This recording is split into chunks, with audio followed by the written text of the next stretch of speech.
So you're sat on this rock, hurtling to the infinite void, one of trillions and trillions of other rocks with no obvious meaning or purpose or clue as to who or what or if anything meant for you to be here. To add to that, you're apparently entirely alone. Sorry, there's no punchline. You know, we really are sat in an infinite void. A lot of people really don't like thinking about this. I do understand.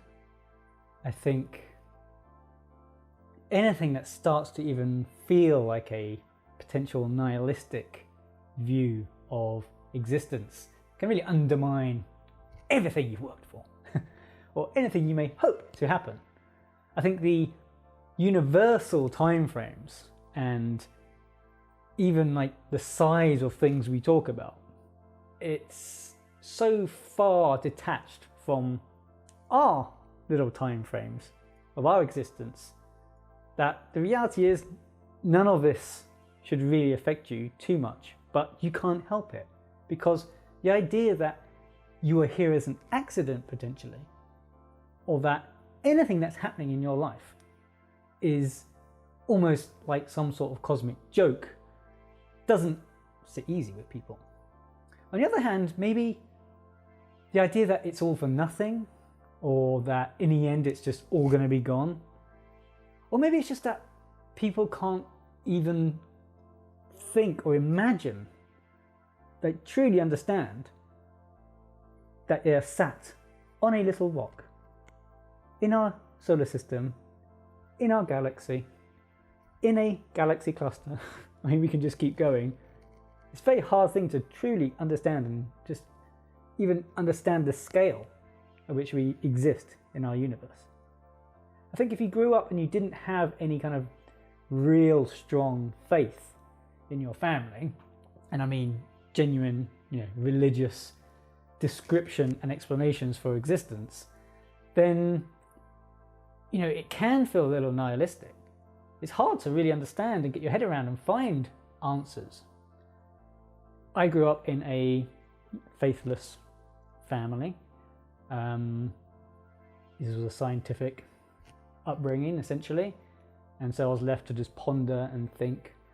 I think I'd say probably was a self-described existential nihilist, I guess. It wasn't like a negative thing, but I believed in the quantum suit as far as I was concerned, and everything else was some sort of crazy accident. It didn't really help you kind of integrate the reality you're living in. Like, why am I thinking and feeling things? But I think for other people who maybe haven't really studied sciences or physics or things like that, it's just too big. It's too big and it's too scary. And I think it touches on this idea of purpose. I'm a great believer in people needing purpose. And it can be as trivial as setting goals throughout your day. As all the self-help people will tell you, just set some goals. But lifelong goals, relationship goals, family goals, whatever it may be, these do provide some sort of purpose. I think successful companies have very, very strong, clear goals. And I don't just mean things to do, but like a mission statement. You think of SpaceX, it's like colonize Mars. I think that's their mission statement. But I mean, pretty much. I mean, it's huge. And you don't need to add much more to that. It's like anybody who has any part to play in that program, you could just be picking up drop screws. That's your job. You are part of this mission to colonize Mars. It's a huge purpose. Now, to have this like lingering kind of doubt that any of it matters, because ha ha ha, here's the joke, you're completely meaningless in the grand scheme of things. You're a speck. It could actually just be destroyed by some freak accident. I think people just don't have the apparatus or enough of a grounding in this reality to truly integrate it and understand it and deal with it. I know the void and this bigger picture can feel very scary or overwhelming or just incomprehensible. But, I'm going to run through a little exercise here just to kind of give a little bit of perspective of how I sit in this void. And not only how do I sit in it, but what I gain from that feeling. And how it actually provides a positive influence on my life. So I think a really good analogy is if you think about nature and imagine being on holiday or on a trip or just like some beautiful outing somewhere, and I'm talking like you are trying to get away from it. You're a bit stressed out, maybe it's family or work, or you're just going on some beautiful trip. You could be on a beach, you could be on some beautiful lake, you could be walking through a forest. The point is, you're at that moment where you may be alone, you're just completely at peace, and you're just aware of what's going on around you. I mean, it's the typical meditative process. Your brain's not chattering away, even just 5 minutes, but you get that moment. And all the young people out there are just like, this isn't fun, this is boring. You still have those moments. Maybe you just sat on a subway or a bus somewhere and you just kind of observe the world, you get that moment, or you're on a beach and just get that moment where you don't exist. You are in nature. Nature's in charge. The lake, the forest, it was there before you got there. It's still going to be there when you leave. It isn't aware of you. You are irrelevant. But what is that feeling that you get there? What is that peace? It's almost like the fact that you don't exist relative to this forest. It doesn't know who you are. You're irrelevant. It's like an anonymity. It's like you exist inside this space, but there's no one there. There's no one to judge you. You're just an awareness, a conscious awareness, experiencing this space. We came from nature, okay? There's a reason why this is relaxing. We have spent way more of our time in that environment, in that setting, than we have not. This is a natural place to be. It's a natural feeling to have, to be a part of something that's huge and grand, but in some sense kind of uncaring and like you're irrelevant. To feel part of something larger, but at the same time almost feel the awe of it and your irrelevance, is what that void is to me. It's just an extension of that forest. It's an extension of the lake. For me, feeling that I am on a rock.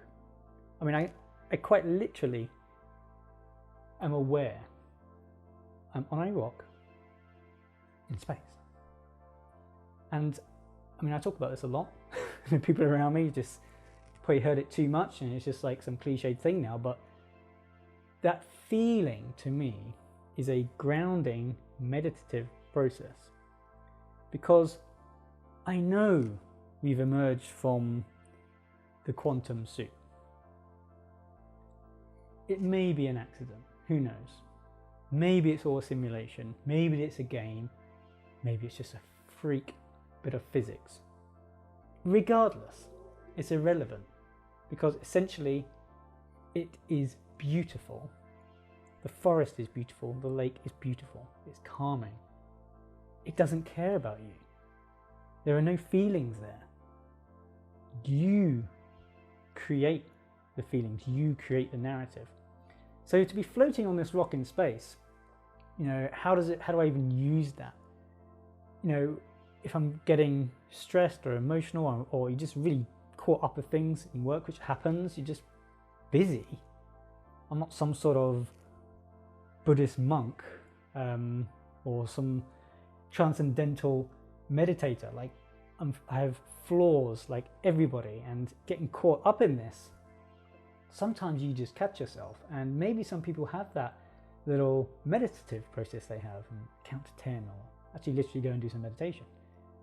For me, it's just a matter of I can just instantaneously remember and feel I'm sat on a rock, flying through space. And I'm just like zoomed out. It's almost as if like the solar system is a speck. I'm there. I'm there in this.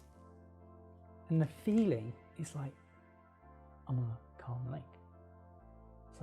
It's a realization and remembering that I'm part of this huge thing that isn't concerned with my worldly troubles.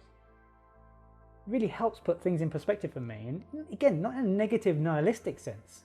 It's not like there's a car crash and, you know, people are in agony and need help. And I'm just like, oh my God, this is a bit too much.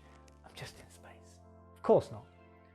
But it's, you know, a tool that's there for me and I use all the time as just a grounding exercise. A grounding exercise for when you get caught up too much in things that are not, let's put it this way, on the grand scheme of things, they are not that important.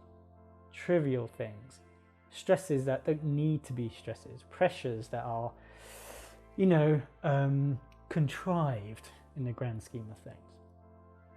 So for me, it's this beautiful, like freely accessible reality that is almost like a hug. The universe gives me a hug and says, doesn't matter. You little speck, you little rock, you little monkey man on the rock, doesn't matter. You're gonna be okay, because nothing matters. So again, don't take it down a nihilistic route. Nothing matters, I'm just gonna go out and killing people. Stupid. It's the opposite. Just like the forest, you are enjoying it because you have a mind, because we have this consciousness. You can reflect on it. I can reflect on being on the rock. I can reflect on this beauty of being part of this huge, infinite expanse. I mean, it's stunning. And if it is an accident, it's even more beautiful. Because what a gift. From nothing and just physical processes, I get to feel things. So for me, it's a matter of you choose to take part because of the awareness of the nothingness, of the meaninglessness. There's a glory to be had because I get to choose. I choose to take part. I want to be a part of this beautiful thing, and because I have a mind, I can make it enjoyable. I can be happy and be in the moment. No matter what's happening, stress and illness or family troubles, friend troubles, whatever it may be. Ground yourself. Remember, feel a part of that infinite beauty. It's not scary. It's not meaninglessness in some negative sense. Feel a part of something that you get to choose to be a part of. I know it sounds a little bit, you know, wishy-washy and new agey, but honestly, I've been in that space and I feel it calming me. And the reason why I'm so passionate about it is because seeing people avoid that, and when you talk about it, just even getting into the subject, it's just, oh, I don't want to think about it. Oh, it's stressing me out. Oh, I hate thinking about these things. It really upsets me. And I want more people to see it as a meditative process and as a grounding tool. And ultimately, to realize how beautiful it is. It's beautiful that you get to see it's beautiful. So I don't know, maybe I'm talking nonsense, but I definitely have been there and I definitely feel it, and it's there every single day. And as I'm talking to you, I'm feeling it. I have been very aware of being on a rock throughout this whole conversation. So give it a go.